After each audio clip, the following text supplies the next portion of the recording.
दोस्तों, अपने शेफ बना रहे हैं क्रिस्टल मशरूम डेंसिंग।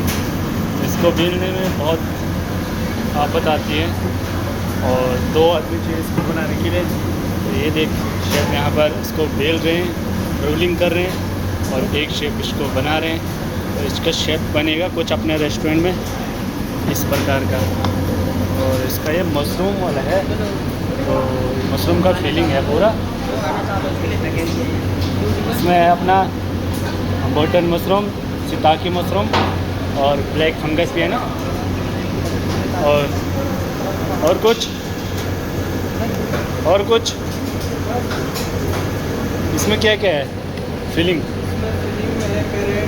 जी जी जी ब्लैक फंगस जी वाइट मशरूम जी। White fungus. अच्छा,